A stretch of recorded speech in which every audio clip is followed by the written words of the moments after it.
When Grace Evanson, age 7, and Sophia Evanson, age 5, were born on Thursdays at 7:03 a.m., the whole world came to a halt. It was the diesel growl of the trash truck belonging to Hometown Health Services that served as their alarm clock, causing them to rush to their bedroom window like butterflies, as if they were a clockwork mechanism.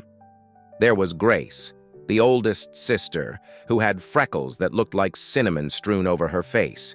She would push her nose against the cold glass and fog it with her breath. With a more reserved demeanor but the same brilliant eyes, Sophia would offer her the worn set of red binoculars, which they referred to as their magic seeing tubes.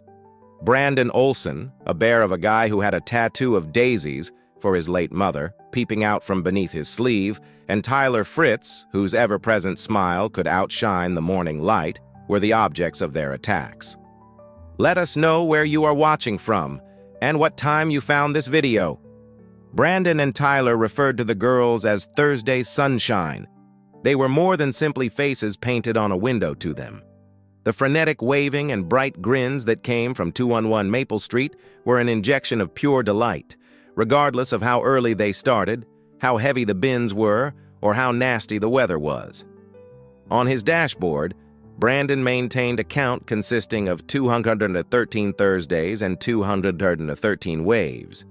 Because of Grace's reddened cheeks, Tyler had given them the nicknames Rosie and Sunny. Sophia's golden hair was the reason for the moniker.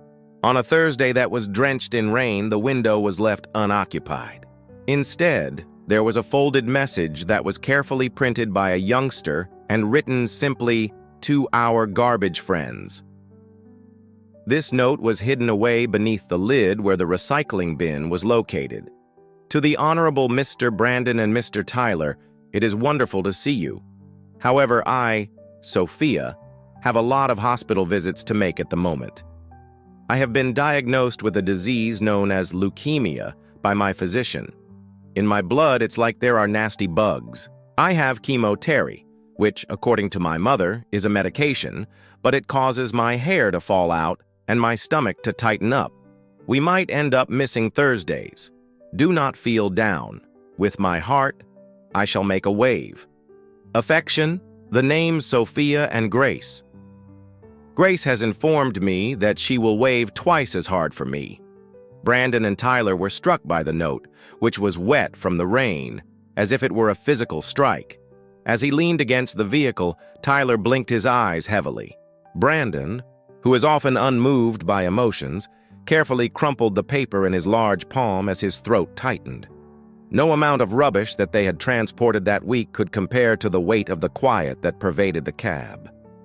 They were beginning to lose their Thursday sunshine. After arriving to the Hometown Health Services depot, the message was not simply distributed, rather it was transformed into a mission.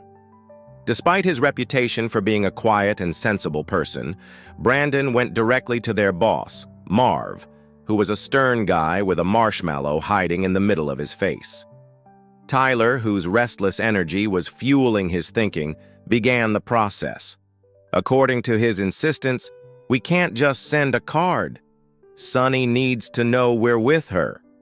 In addition to pooling part of their own income, they created a response that went much beyond a letter by using the community outreach fund that the firm had established, which was intended for local sponsorships and was immediately authorized by Marv with a stern, "Make it count, boys." Their item was addressed to Our Brave Sunshine Sophia and her awesome sister, Grace. They shipped it to the recipient. After opening the parcel, Alan and Angie Evanson discovered the following items. Both of these kid-sized safety vests are custom-made by Hometown Health Services. The patches had their names sewn on them and said, "Honorary Crew Member." The color was bright orange. Sophia's chemo comfort kit includes a plush chemo duck, which is used by child life professionals to explain treatment, nausea lollipops, and a superhero cape that reads Leukemia Warrior. The blanket is made of soft fleece and has cartoon trash trucks printed on it, a tablet with a video message already pre-installed on it. Brandon, who seemed to be committed, displayed a sign that said, Wave bank. Deposit here." With a smirk on his face, Tyler performed a complex sequence of waves in a slow-motion, double-handed, jazz hands way. "Sonny, you should put them away. Bring them in when you get back to the window and cash them in." A letter that reads, "Dear Sophia and Grace, in this moment, you are a member of the hometown health family. When Thursdays come around, we will be on the lookout for your hearts beating. Sonny, keep your strength. We are going to route for you. Love, your friends who waste garbage, Tyler and Brandon both. P.S. Marv said that when you get healthier, you will be eligible for complimentary tickets to the ice cream truck inspection." What caused Alan and Angie to break into tears was not just the compassion, but also the deep understanding that was shown throughout the conversation. Inclusion was the goal, not pity in this case. At the same time that these guys were removing the undesired vestiges of life, they chose to celebrate the fragile beauty of existence. They saw their daughters mirrored in the eyes of these men. The miracle unfolds. The news of the trash men's kindness spread beyond Maple Street and spread across the neighborhood. Marv, who is remarkably knowledgeable about technology, uploaded a picture of the vests and a little excerpt of the tale to the community site of the firm. He did this with permission. There was a local infectious effect. After that, the domino effect followed. Neighbors on Maple Street started putting stuffed animals or handcrafted signs in their windows that faced the Evanson home every Thursday morning. This initiative is known as the Window Brigade. Waving for Sophia! Sonny Strong! A center is created at the depot.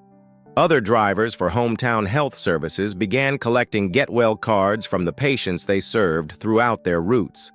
The wall of the break room was transformed into a mosaic of rainbows drawn with crayons and messages of encouragement from people who were not familiar with each other. When the ice cream company learned about the inspection passes, they brought a freezers full of pints to the Evansons' doorway.